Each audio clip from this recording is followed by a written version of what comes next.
Olá, estamos aqui para mais um vídeo da série Obstáculos para uma Vida de Oração.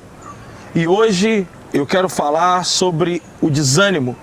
O desânimo é um dos grandes obstáculos para a vida de oração. Fique comigo, Deus vai abençoar a sua vida.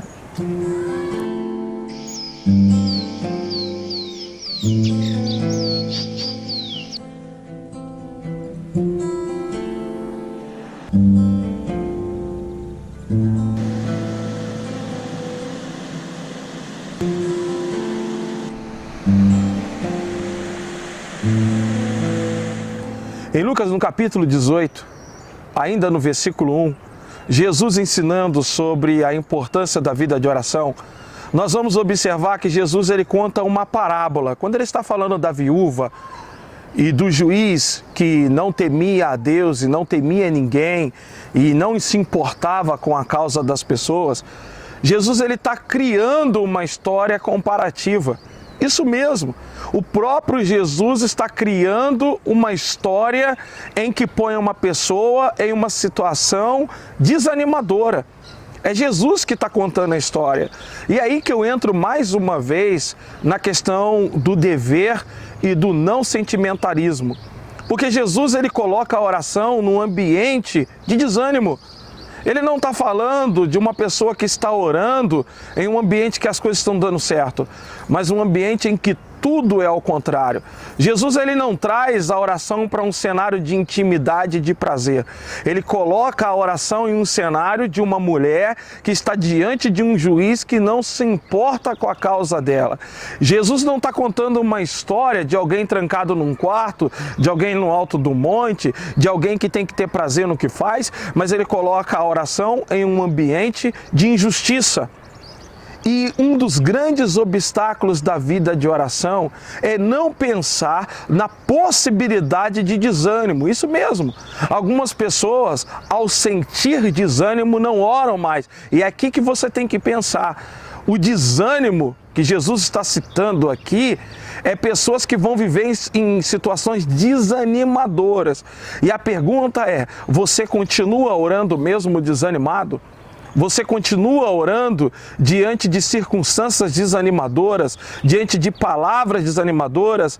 Nós temos na nossa igreja do Mandaqui, na nossa sede, um casal, a Catinho Paixão, que trabalha com casais, e eles conheceram um casal de idosos, e o testemunho deles é muito lindo. Eles perguntaram naquela reunião de casais, que casal que ali estava que era casado de recente.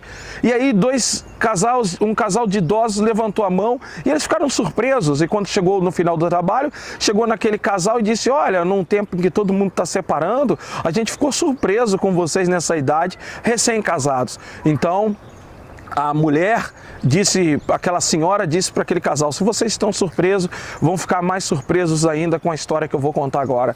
E ela disse que já numa idade avançada, ela virgem, ela orava a Deus que ela queria casar com um homem virgem. E ela já estava orando durante muito tempo da sua vida. E ela conta então que esse senhor que ela conheceu, virgem, morava no interior.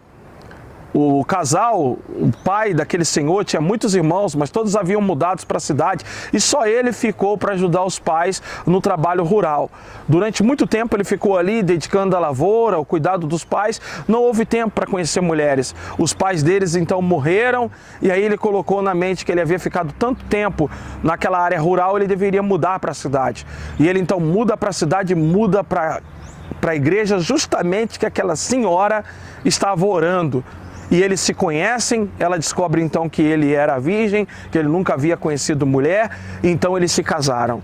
Nos nossos dias, orar por alguém virgem é uma coisa que as pessoas sempre vão dizer que isso é impossível.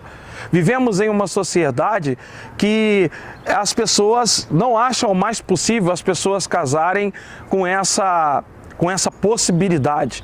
Né? A nossa sociedade realmente motiva totalmente ao contrário disso.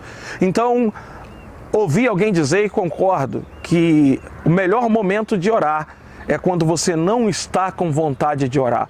Por não entender que é possível desanimar quando estamos orando, o próprio Jesus ensinou isso, ele diz orar sempre e não desanimar. Então Jesus mesmo está colocando a possibilidade de desânimo.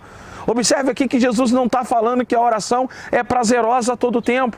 Existe a possibilidade de orar e ser afligido pelo desânimo. E muitas pessoas param de orar quando desanimam. E nós precisamos nos esforçar, mesmo desanimados, mesmo com coisas que vêm para tirar o nosso ânimo. Como eu disse, a oração não está no campo do sentimento, da emoção, mas do dever. E a gente sabe que as pessoas desanimadas trabalham.